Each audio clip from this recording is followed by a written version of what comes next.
ada pagi-pagi ini. Nah, untuk menghitung panjang busur kurva datar ini ada teorema ya. Yang pertama, kita mesti mengetahui dulu fungsi kurvanya. Nah, di sini fungsi kurvanya itu yaitu ada fungsi Y, ada fungsi X. Nah, kalau dia kurva Y, fungsinya X ya. Kalau dia kurva X, fungsinya Y. Nah, itu perlu diketahui.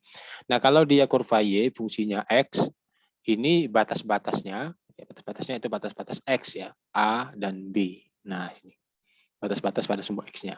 Nah, untuk menghitung panjang busurnya itu adalah S, ya, panjang busur sama dengan integral batas A, batas B, batas bawah, batas atas, akar 1 tambah turunan. Nah, dy dx ini turunan dari fungsi y-nya. Sudah diturunkan, dikuadratkan. Nah, baru diintegralkan terhadap x. Nah, gitu ya. Jadi diturunkan dulu fungsinya, kurvanya, satu kali, terus dikuadratkan, baru dimasukkan ke dalam rumus ini. Nah, kalau dialah bentuk kurva X, ya, bentuknya fungsi Y, itu sebaliknya, maka batas-batasnya itu pada sumbu Y, C, dan D, ya sama. Dan ini turunan fungsinya sekali dikuadratkan dan diintegralkan terhadap Y. Masukkan ke dalam rumus ini. Gitu aja, ya. Jadi rumusnya adalah S sama dengan integral C sampai D, akar 1 tambah DX per DY dikuadratkan DY.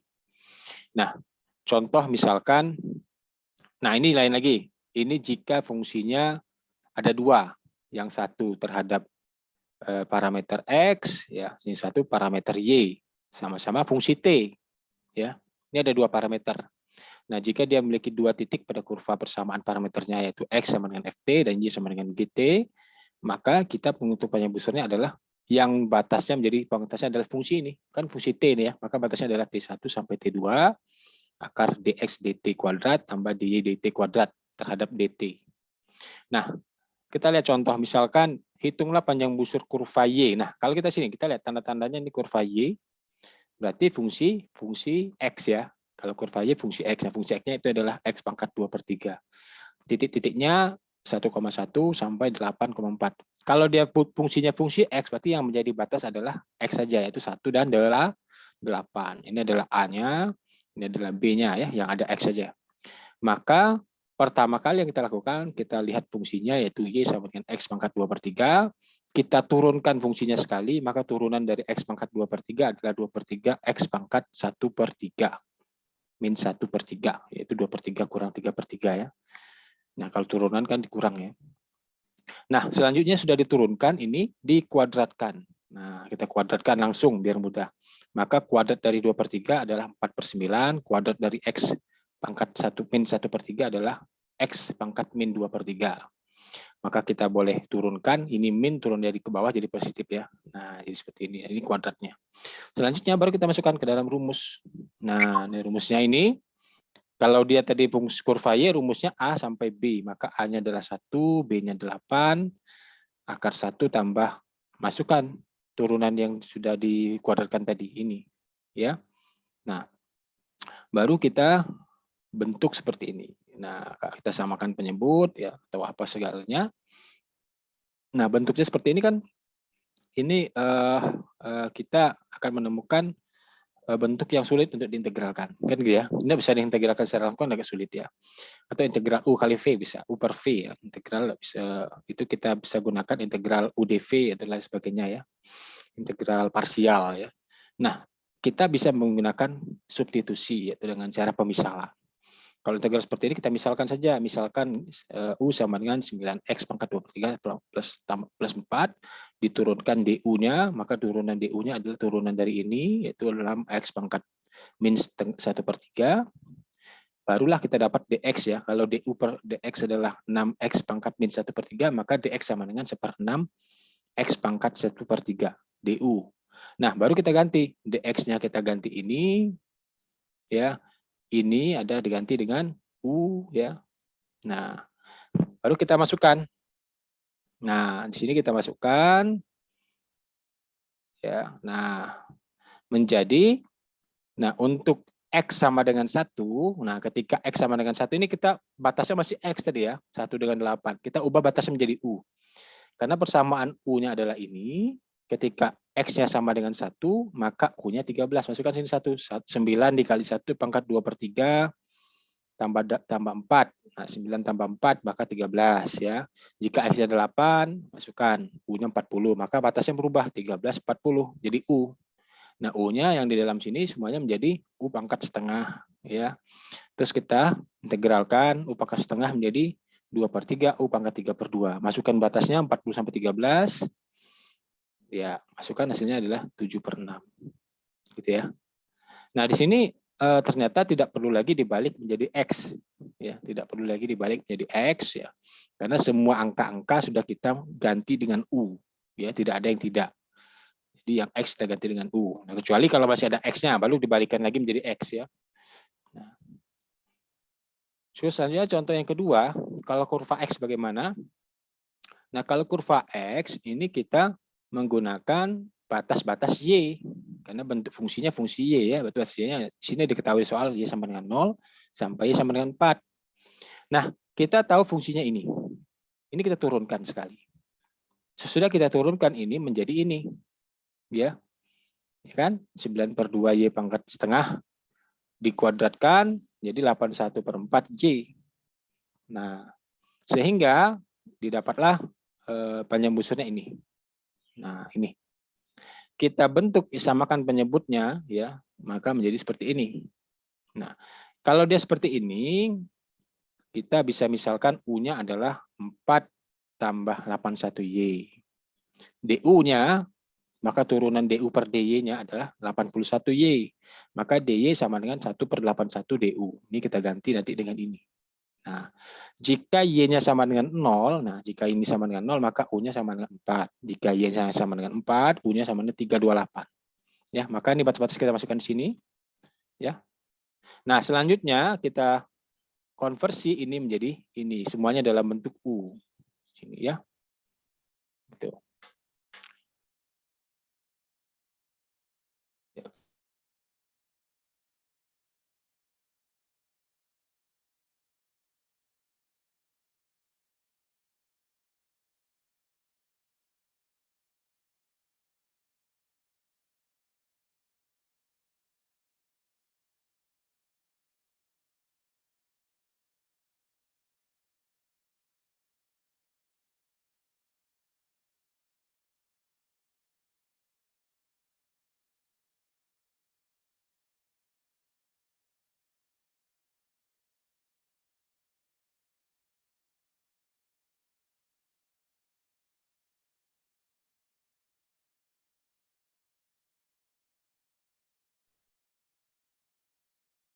Oke, kita lanjutkan ya.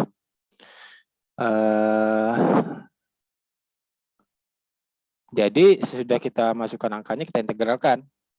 Integralkan, masukkan angkanya, didapatlah nilai panjang busurnya ini dalam bentuk ini. Nah, angka seperti ini boleh ya, boleh menjadi hasil atau Anda pakai angka desimal, boleh juga kalau pakai kalkulator ya. Nah, sampai sini ada yang tanyakan untuk dua contoh soal ini?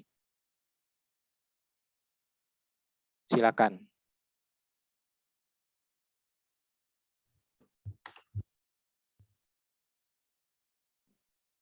Kalau nggak ngerti tanya ya.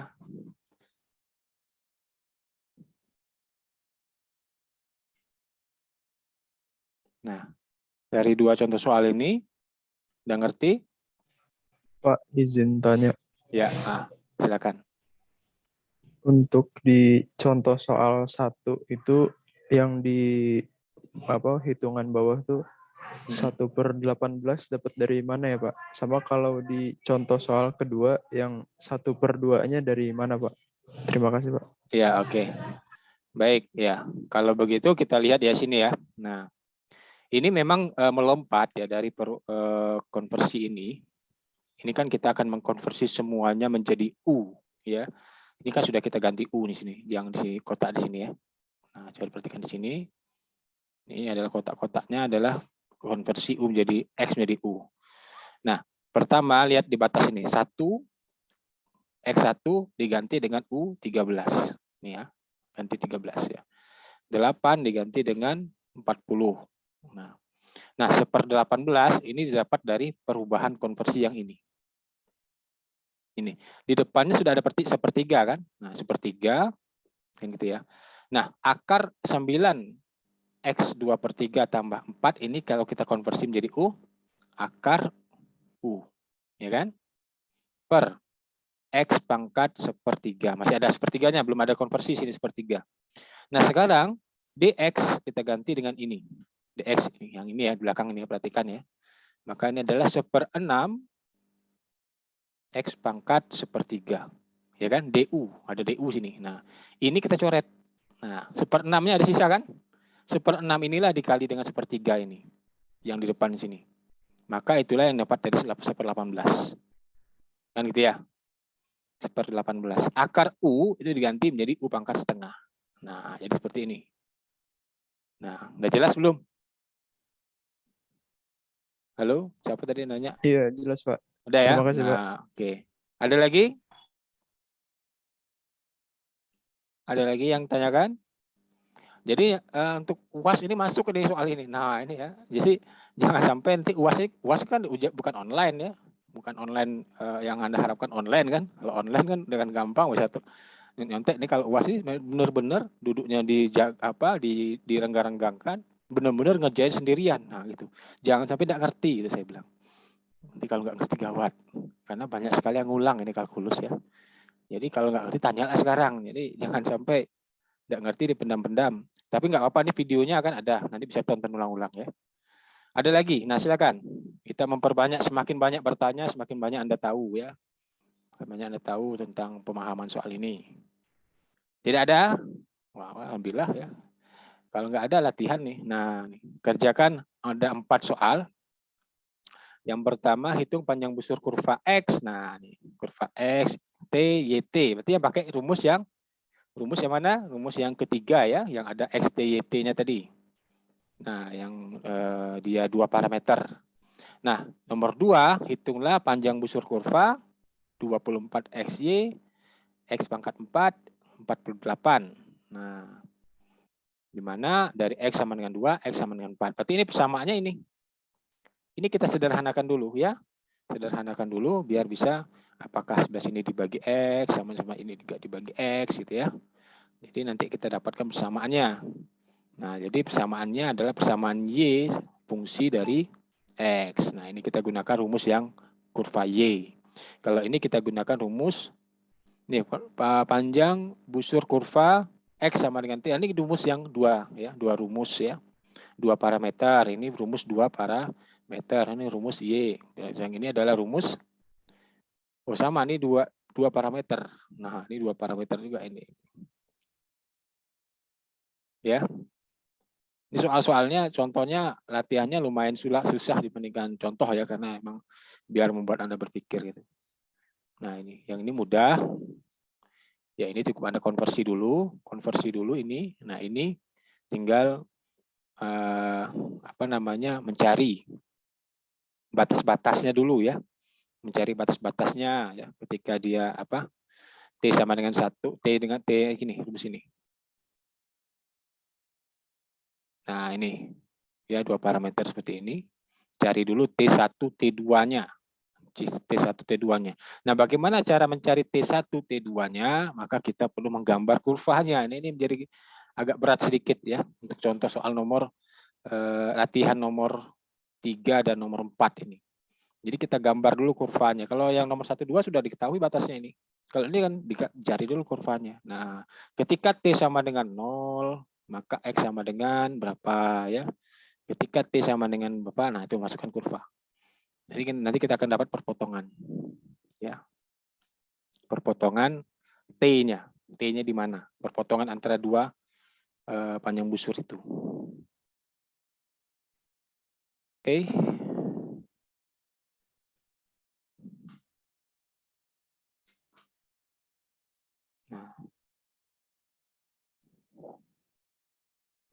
Nah, ini adalah luas permukaan benda datar, benda putar ya.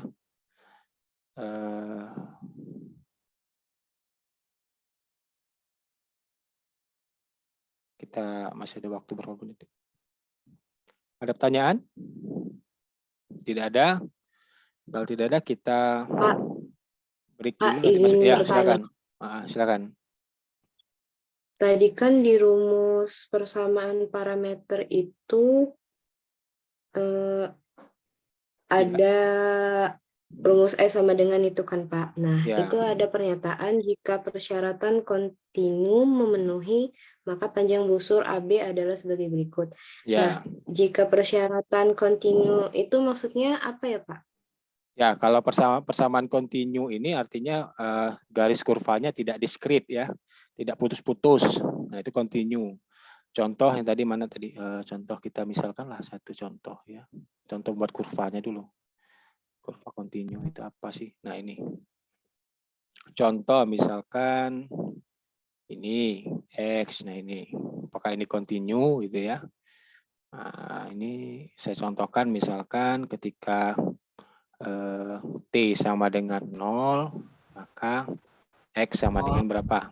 Nah, kalau cos 0 1 kan? Cos 0 1, maka 2. Sini cos 2 kali 0, cos 0 juga, 1 juga. 2 tambah 1 tambah 1, maka 4 gitu ya. Ketika T sama dengan, nah T ini dalam bentuk sudut ya. Dalam bentuk sudut. Jadi kita bisa atau kita dalam bentuk angka pun enggak apa-apa. Cos 2 pakai kalkulator kan gitu ya. Jadi kalau saya misalkan aja dia angkanya yang mudah gitu ya. 45 gitu. Maka sini X-nya berapa? Cos 45 setengah akar 2. Maka akar 2 tambah, nah itu lanjut gitu ya. 45 cos 90, 0 gitu ya. Terus dan lainnya tambah 1, maka 2 tambah akar 2 tambah 1. Nah, bentuknya mungkin ada bentuk berapa misalkan kira-kira akar 2 tambah 1 1,7 umpama. Jadi kalau kita gambarkan grafik sini nanti. Nah, ini bentuk grafiknya kita gambarkan nanti bentuk kurvanya, panjang busurnya. Nah, memang ini kita tidak semudah yang ada fungsi ini ya, fungsi kurva X dan kurva Y ya. Kalau ini adalah ada 3 parameter kan. Ada bukan 3, 2 persamaannya. Jika A dan B adalah 2 titik ya pada kurva dalam persamaan parameter ini dan ini, dan jika persamaannya itu kontinu memenuhi, maka panjang busur AB adalah, ya jadi kita akan menentukan panjang busurnya itu dari 2 parameter ini. Nah, kalau dia kontinu itu menunjukkan apabila grafik kurvanya ketika kita temukan itu seperti ini, Mama. Nah ya, ini kan kita akan mendapatkan titiknya. T1-nya berapa, T2-nya berapa. Nah, untuk itu memang harus digambar ya ini ya. Memang agak banyak pekerjaan yang untuk yang 2 parameter ini. Ya, itu dia. Kontinu itu artinya tidak putus-putus. Kontinu tidak putus-putus. Kalau dia umpamanya persamaan itu ketika kita gambarkan kurvanya dia bentuknya putus-putus umpama gini ya. Nah, ini nggak bisa kita pakai rumus ini. Jadi harus menyambung, kontinu tidak. Misalkan ketika kita masukkan T sama dengan 90 umpama ternyata 0 nilai X-nya umpama itu. Maka itu nggak bisa. Nggak bisa. Nah, nggak bisa digunakan sebagai syarat untuk itu. Dia harus nyambung. Tidak boleh putus, tidak boleh dia kembali 0 gitu. Ketika dia itu naik turun boleh, tapi tidak boleh dia putus. Tidak boleh dia tidak menjadi 0 angkanya. Ketika dimasukkan T-nya itu tidak boleh X-nya jadi 0 atau Y-nya jadi 0. Ya itu ya. Memang sini nggak ada contohnya ya. Nah, ini nggak ada contohnya di sini. Untuk 2 parameter, nanti saya carikan contohnya di sumber referensi yang lain ya. Di sumber referensi ini tidak ada contohnya. Nah, biar lebih ini Anda kerjakan aja yang 2 dulu ya, yang ada contohnya ya. Mungkin masih bingung kali ya untuk 2 parameter ya. Nah, kerjakan 2 contoh saja yang ada ini. Nah, ini aja yang mudah. 1, 2 aja. Contohnya nggak ada, jadi memang. Tapi kalau Anda sudah paham yang saya sampaikan, mungkin bisa dikerjakan ya. Izin bertanya lagi, Pak. Ya, silakan. Jadi kalau misalnya kurvanya nggak kontinu, nggak ada panjang busurnya ya, Pak? Kalau dia tidak kontinu ya tidak ada panjang busur. Iya, tidak ada panjang busur. Karena panjang busur itu ditentukan dari kurva yang kontinu. Iya. Kalau dia umpama grafik seperti ini. Nah, grafik patang ya. Nah, ini datanya sini satu, sini satu. Ini nggak bisa, kita nggak tahu panjang busurnya. Kita nggak bisa mencari panjang busur dari kurva seperti ini. Jadi yang bisa dicari panjang busur itu syaratnya tadi kontinu ya, contoh gini. Nah ini kontinu satu garis ya. Maka kita bisa cari panjang busurnya ini dari sini sampai sini berapa. Yang ini ya sampai sini aja ya. Nah ini kalau dia discrete seperti ini nggak bisa. Ya nggak bisa kita cari ininya. Seperti ini juga. Nah turunan F kontinu, ya syaratnya harus kontinu. Ini juga harus turunannya kontinu. Ya, dalam interval yang tertutup. Kalau dia discrete nggak bisa. Jadi panjang busur hanya bisa untuk persamaan kontinu. Kontinu itu artinya adalah integral ya. Kontinu itu integral. Kalau discrete itu namanya sigma. Sigma jumlah biasa. Itu sigma itu kalau discrete. Jadi perbedaannya, kalau integral ini selalulah menghasilkan kurva yang kontinu. Selalu ya. Kalau dia sigma, itu baru discrete. Ini nanti belajar statistik. Nah, discrete. Discrete dan kontinu, data discrete, data yang kontinu. Kalau data discrete itu biasanya pakai integral. Kalau dia discrete, kalau kontinu, kalau discrete dia pakai sigma. Jumlah biasa ya. Oke. Nah, gitu. Jadi yang dikerjakan 1-2 saja dulu ya. Karena mungkin tidak ada contoh 3-4 ya. Tapi kalau Anda bisa mengerti yang saya jelaskan tadi, bisa dicari. Nah, contohnya gini, panjang busur kurva pada di kuadran 1. Kuadran 1 itu di mana? Nah, kalau dia ada suatu bentuk seperti ini ya, nih. Kuadran 1 ini kuadran 1. Ini kuadran 2, ini kuadran 3, ini kuadran 4. Jadi fungsi ini berada di sini. Nah, kalau dia kalau dia kan trigonometri, ya bentuknya sudut, maka tin dalam bentuk sudut, ya. Maka kalau x maka di sini. Nah, kalau y di mana fungsinya, gitu ya. Fungsi y-nya. Jadi dia tetap dalam fungsi t, tapi 2 parameter. Misalkan ini kurva x, ini kurva y-nya di sini, fungsi y dengan x ini fungsi ya, fungsi. Nah, bukannya koordinat, bukan sumbu, bukan fungsi, simbol fungsi. Bagaimana? Ada lagi yang ditanyakan untuk ini?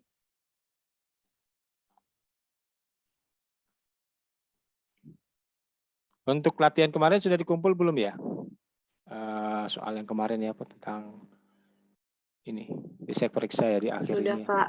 Ya, di akhir ini. Biasanya saya ngoreksi itu sudah UAS biasanya, kan ada minggu tenang terus saya ngoreksi tugas ya. Nanti nilainya akan bisa dilihat di Vkelas. Oke, kalau tidak ada lagi kita